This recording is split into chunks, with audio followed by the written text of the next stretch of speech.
our coach, Herm Edwards, here with us to talk about this Super Bowl 33 rematch, Coach. But Atlanta's the story. Tua Tagovailoa, first time we're seeing him in that red and black Falcons uniform. Atlanta, we got a new head coach, new OC, 2 underwhelming drives from Tua. What adjustments do you want to see he and this offense make before their next preseason tune-up against Indianapolis? Well, the start wasn't very good, for the anticipation of this new offense. But I think if you're the offensive coordinator, you look at it this way. I've got 2 dynamic players on offense, Bijan Robinson being one, and the tight end Pitts.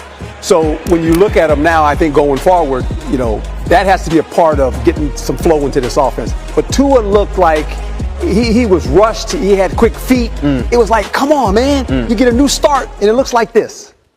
Not good. No, that's less than ideal as far as like what you want out of this first look at your potential brand new quarterback. But look, it's obviously some pressure surrounding that position. But where else does this pressure fall when you can't get right at the quarterback position? Well, then you just can't get right. When you don't have a quarterback, think about it this way. The field is 120 yards long because you can't move the ball. And what happens is if you have a defense, it can hold the water for only so long.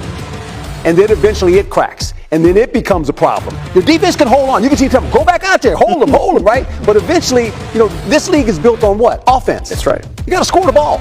And you got to be able to move the ball. Even if you don't score, you have to move the ball to give the defense some rest. Well, Tua comes out and it was like, come on. And I'm pulling for the guy. I want the guy to be successful. I don't want any player not to be successful. Right. But at the quarterback position, Penix, he's wounded right now. We don't know when he's coming back. Right. So they got to figure it out. Yeah, there's a whole lot to figure out at quarterback specifically. But the quarterback situation in Miami looking a little more optimistic, right, as opposed to the Falcons. But Malik Willis goes that first drive, 93 yards. We heard Phil talk about it. What impressed you most about young fellas? You just mentioned it. Malik Willis gets an opportunity. Guess what he does? Takes T right down the field. Let's Tua. Look at that. Do that. I mean, Malik Willis gave him some hope. It gave him some excitement if you're in Miami. Now, he wasn't every throw was good, but he had the opportunity to take the field down, the team down the field, and that's what you want to see in the preseason. You get vanilla defense in the preseason. Nobody does a lot. They just want guys to play and let both teams understand that. And this is what you got to look like as a quarterback. Give me your expectations for Lamar Jackson because this is a new offense for him. Yeah, when the expectation should always be get to the Super Bowl and win the Super Bowl. Unfortunately, this is the story every single year with the Baltimore Ravens. That's why major changes were made. Jesse Minter was brought in. Declan Doyle, a disciple of Ben Johnson, was brought in. My biggest but my biggest question mark is how quickly does Declan Doyle and Lamar Jackson mesh? The offense regressed majorly last year, but they have massive weapons. Derrick Henry, he was an alien, Zay Flowers, Rashad Bateman. The list goes on and on. And Lamar, in general, has become a better pocket passer as the years progress. You heard him say it. There's going to be a lot of different things with the offense that are going to change, and that play caller quarterback relationship is really important. How quickly do they mesh will tell the season for the Baltimore Ravens. Yeah, Lamar and the Ravens currently tied with Buffalo for the second best odds to win the Super Bowl at 10-1. That's slightly ahead of, that's the defending champion Seahawks. But how important is this upcoming season for Tua?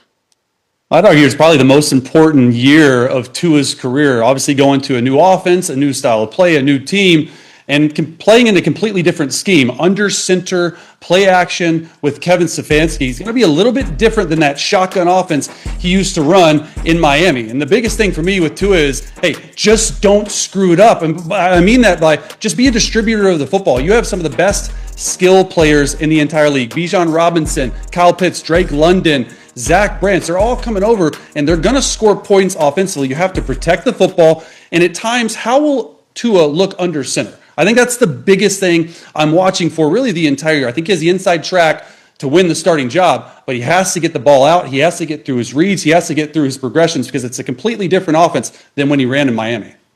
Lewis, we heard that the number 1 overall pick got his reps with the ones in practice, but game speed is an entirely different speed. So what'd you see from Mendoza in his first bit of live action? I saw command and I saw poise, exactly what you expect out of number 1 overall pick in the draft, and someone who is wired the way in which Fernando is. First and foremost, there's so much brouhaha made about how comfortable is he going to look up under center and operating from under center. Well, he's been working on that all off season long, and you saw how comfortable he looked in terms of his footwork. You saw how unbalanced he looked. He surveyed the field, got through progressions quickly. And here's the thing: how about the throw down the middle of the field on the deep curl route in the middle of the field? That's the kind of thing that he's going to have to do. The tight window throws like the one there on the touchdown pass. Those are the kind of things that he's going to have to do on a regular basis in the NFL. Maybe some people had questions whether or not he could attack the middle of the field in particular and throw with anticipation. No problems with that. No problems with being tough in the pocket, buying time. No problems making good decisions, not putting it in harm's way. All of the things that you want to see from your number one overall pick and your future franchise quarterback in his first preseason game, Fernando showed. It's just up and to the right from here for him. And I really came into this game not expecting anything different. Now, Lewis, on the other side of the field, we got to talk about number 3 overall pick, running back Jeremiah Love. He showed us why he was taken so high, not only hitting that R2 triangle and hurdling, which had fans probably loving it, coaching staff clutching their pearls a little bit, but when you watch Love run, are we watching a player that can become the face of the Cardinals offense?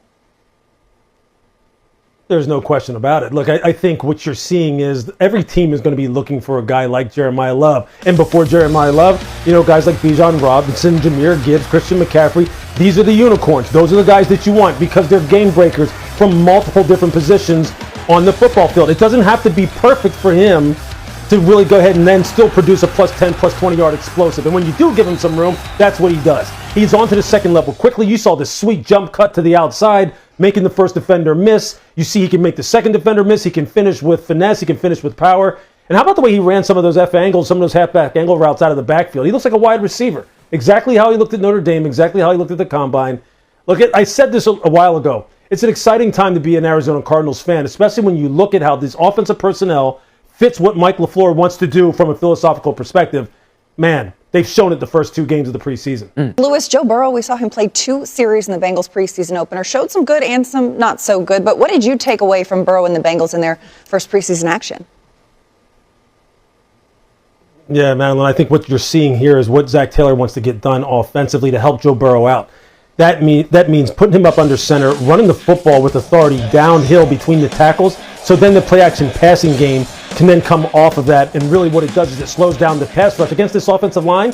That shows you, hey, there's still going to be some issues maybe with this offensive line. As far as Joe Burrow getting hit, you saw him get sacked, you saw him get hit pretty hard off of his blind side on an incomplete pass. But what you also saw is the fact that Joe is Joe. I mean, he is just so smooth, whether it's under center or from the gun, as far as just operating with efficiency, real good footwork. He has total command of this offense, and he's got fantastic weapons. But that, what you just saw on your screen, is the thing that has always been an issue in Cincinnati. The number of hits that he has taken and how it has resulted in different occasions, him not being able to finish out a full season. That's something that they have to get rectified. I don't know if they have the personnel to absolutely just shut it all down as far as being able to handle pass rushes with their front 5 at this point. It's not like you're going to go ahead and go out on the street and bring offensive linemen in that are going to help rectify that situation. But what you can do is run the football better, slow down the front 4 in the pass rush of the opponent with play action pass, and you saw a little bit of that in this game. Hopefully it carries over to the regular season.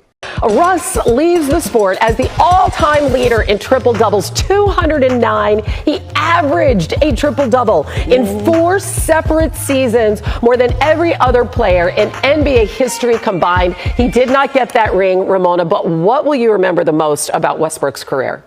Honestly, just how hard he played.